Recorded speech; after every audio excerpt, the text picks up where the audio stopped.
The nicest person in your life might be your biggest threat. Not because they're evil, but because you've shown them exactly how to destroy you. And you did it willingly. That smile they gave you yesterday, it wasn't real. They were calculating something. And the worst part? You smile back, completely unaware that you just became their pawn. Stop.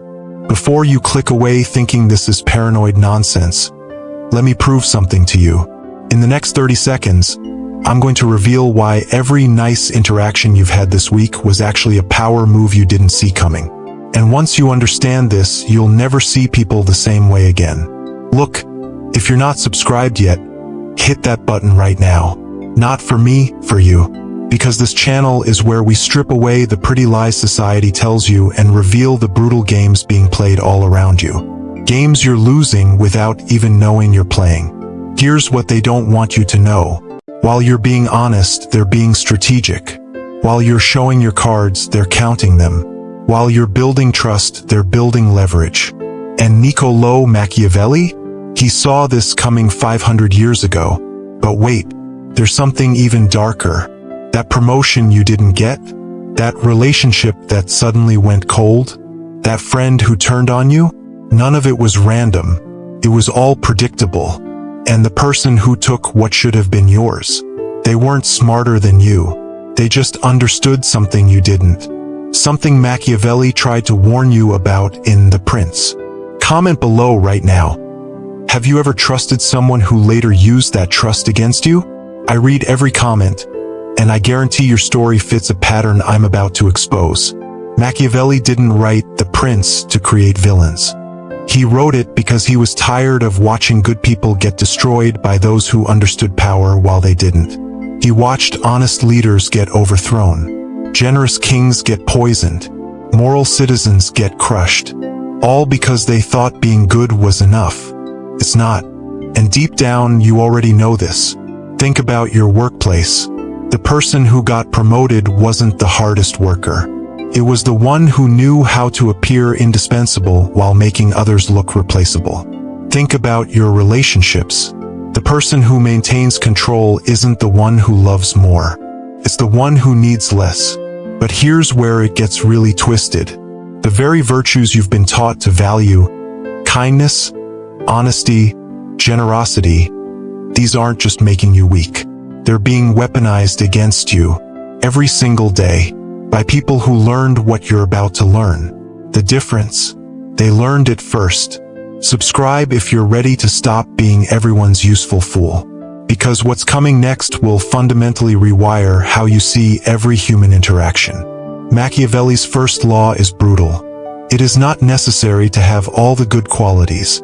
It is necessary to appear to have them. Read that again. He's not telling you to be good. He's telling you to seem good. Because appearance is currency. Reality is poverty. That coworker who's always helpful? They're building a reputation they can cash in later. That friend who's always there for everyone? They're creating debts they'll collect when it matters. That person who seems so generous?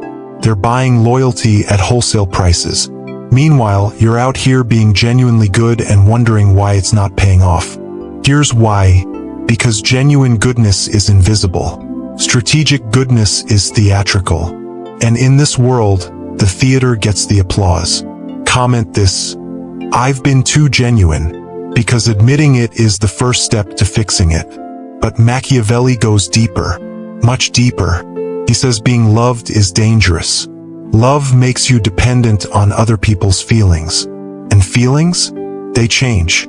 The person who loves you today for your kindness will hate you tomorrow for your boundaries. The one who praises your generosity will despise you the moment you say no. Fear, though? Fear is stable. Fear is reliable. Fear doesn't need daily maintenance. Now, before you think this means becoming a tyrant, stop. Machiavelli's genius wasn't in creating monsters. It was in understanding that controlled fear beats unstable love every time. Not fear of violence. Fear of consequences. Fear of losing access. Fear of disappointment. Watch how the most powerful people in your life operate. They don't threaten. They just make it clear that crossing them costs more than supporting them. They don't explode. They withdraw just enough to make you nervous. They don't punish. They simply remember. And suddenly, everyone around them becomes very, very careful. Drop a comment. Who in your life operates like this? Who maintains power through strategic distance rather than constant warmth? Once you see it, you can't unsee it. Here's the mind-bending part. The people you trust most might be the ones you should trust least. Machiavelli warned that those who help you rise are often the first to help you fall. Why?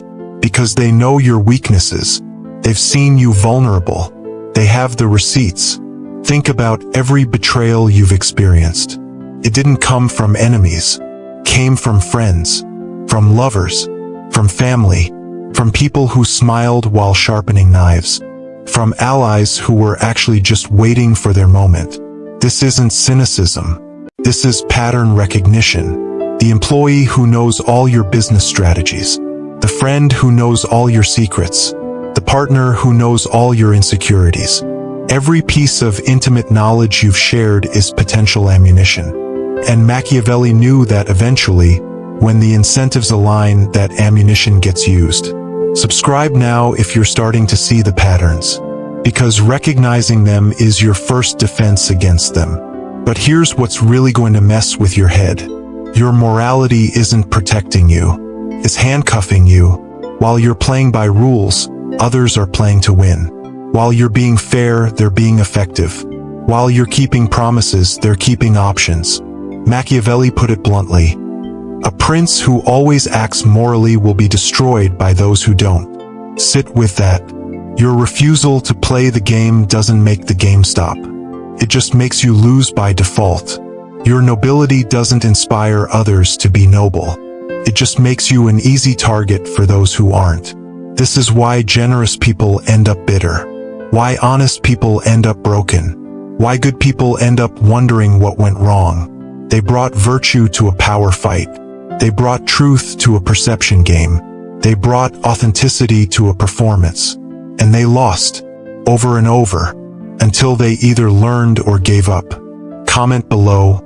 I'm tired of losing, because being tired is the beginning of transformation. Now here's where Machiavelli becomes a prophet. He said generosity would destroy you, not kindness, generosity. Because when you give freely, people don't become grateful. They become entitled. When you're always available, you don't become valued. You become expected. Watch what happens when a generous person finally sets a boundary. The rage is immediate. The accusations of selfishness, instant. The character assassination, brutal. Why? Because you broke the unspoken contract. The one where they take and you give. Forever. But strategic giving? That's different. You give to create leverage. You help to build alliances. You're generous with purpose, not principle. And most importantly, you always keep something in reserve. Because scarcity creates value. Abundance creates assumption. This is going to sound cold, but it's going to save your life. Every resource you have, time, money, energy, attention, is finite. Spending it without strategy isn't noble. It's negligent. And Machiavelli knew that the graveyard of history is full of generous corpses. The most dangerous people in your life right now are the ones telling you exactly what you want to hear.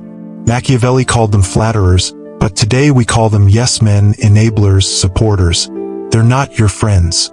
They're your dealers. And what they're selling is delusion. You're so talented. You deserve better. They don't appreciate you. Sound familiar? Here's the test. When was the last time someone close to you told you an uncomfortable truth? Called you out on your BS? Challenged your perspective? If you can't remember, you're not surrounded by allies. You're surrounded by parasites. Subscribe and hit the bell. Because understanding this could save you years of manipulation disguised as support. Real loyalty includes criticism. Real friendship includes conflict. Real love includes truth. But flatterers? They just want access to your resources, to your connections, to your protection. and they'll tell you whatever keeps that access open. Machiavelli's solution was genius. Reward honesty, especially when it stings. Make it clear that truth-tellers get promoted while yes-men get ignored. Create an environment where disagreeing with you is safer than agreeing with you. But most people can't do this. Their ego needs the flattery. Their insecurity needs the validation. Their fragility needs the lies. And so they surround themselves with mirrors that only show what they want to see. Until reality breaks the glass. Drop a comment. Tag someone who needs to hear this. Someone drowning in flattery while their life falls apart. Here's the paradox that breaks most people's brains. Machiavelli said be decisive, but he also said be calculating. Move fast but plan slow. Strike hard but think soft. How do you reconcile this? Simple. Your thinking is private. Your actions are public. Behind closed doors you can doubt. You can debate. You can delay. But the moment you step into the world, you move like you've never had a doubt in your life. Because confidence is a currency, and uncertainty is bankruptcy. Watch any powerful person make a decision. They don't waffle publicly. They don't show their homework. They announce, they move, they commit. What you don't see is the hours of analysis before that moment. The contingency plans. The exit strategies. This is why impulsive people fail and overthinking people fail. The first acts without thinking. The second thinks without acting. Machiavellian minds do both in sequence, in private. The next time you have a big decision, try this. Take all the time you need to think. Then, when you act like you never needed to think at all. Watch how differently people respond to certainty versus uncertainty. Watch how power flows toward those who seem to know exactly what they're doing, even when they don't. Now here's the part that's going to challenge everything you believe about success. Machiavelli divided the world into two forces, virtù and fortuna. Virtù is your skill, your strategy, your preparation. Fortuna is luck, chance, chaos. Most people worship fortuna. They wait for opportunities. They hope for breaks. They pray for luck.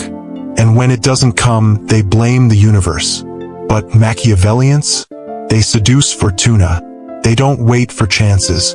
They create conditions where chances must appear. Comment below, I create my own luck, because saying it starts the process of believing it. But here's the dark side of seeing clearly. Once you understand how power works, you can't stop seeing it. Every conversation becomes a chess match. Every relationship reveals its transactions. Every kindness shows its calculations. Some people can't handle this clarity. They become paranoid, seeing manipulation everywhere. Or they become monsters, using these tools without wisdom. Machiavelli predicted both outcomes. Power without discipline creates tyrants. Awareness without balance creates madness. The key is what Machiavelli called the lion and the fox. You need both natures, the lion's strength and the fox's cunning, the lion's courage and the fox's caution. Use only lion, you're predictable. Use only fox, you're weak. Master both, you're unstoppable. But mastery takes practice, and practice means making mistakes. The question is, are you willing to make those mistakes? Are you willing to miscalculate sometimes? To seem cold when you meant to seem strategic? To lose some relationships while learning these dynamics? Because here's the truth, you're going to lose people. The moment you start seeing clearly, some relationships won't survive. The people who benefited from your blindness will call you changed. The ones who exploited your kindness will call you cruel. The parasites will call you selfish. Let them. Their opinions are just noise from a game you're no longer playing. Subscribe if you're ready to lose the wrong people to find the right power. Because what comes next is the advanced course. Most people think being powerful means being loud. Wrong. Real power whispers. It suggests. It implies. It lets silence do the heavy lifting. When everyone's talking, the Machiavellian is listening. When everyone's revealing, they're concealing. When everyone's reacting, they're recording. Your words are intelligence leaks. Every opinion you share, Every preference you reveal, every reaction you show, it's all data for those who know how to read it. And trust me, someone in your life is reading it right now. Try this experiment. For 1 week, cut your words in half. Speak only when necessary. Answer questions without elaborating. Let others fill the silence. Watch what happens. Watch how uncomfortable people get. Watch how much they reveal trying to get you to reveal. That discomfort, that's your new power source. Machiavelli knew that most people can't handle silence. They break. They confess. They expose themselves trying to fill the void. But the one who can sit in silence, they become the vault everyone wants to open, the mystery everyone wants to solve, the power everyone wants to understand. Comment, I talk too much. Be honest, because honesty with yourself is the only honesty that matters in this game. Here's something that will sound heartless until you understand it deeply. Every relationship in your life is either increasing or decreasing your power. There's no neutral. People are either sharpening your edge or dulling it, opening doors or closing them, adding energy or draining it. Machiavelli divided people into 3 categories: assets, insights, and liabilities. Assets amplify your reach. They have connections, resources, or skills that multiply your effectiveness. Insights expand your vision. They see what you miss, know what you don't, understand what confuses you. Liabilities drain your momentum. They need constant management, create repeated problems, or pull you backward. The brutal truth? Most people have too many liabilities and call them friends. They keep people around for history, not value. For comfort, not growth. For habit, not purpose. But strategic relationship building isn't cold. It's conscious. You can care about people while recognizing their role in your life.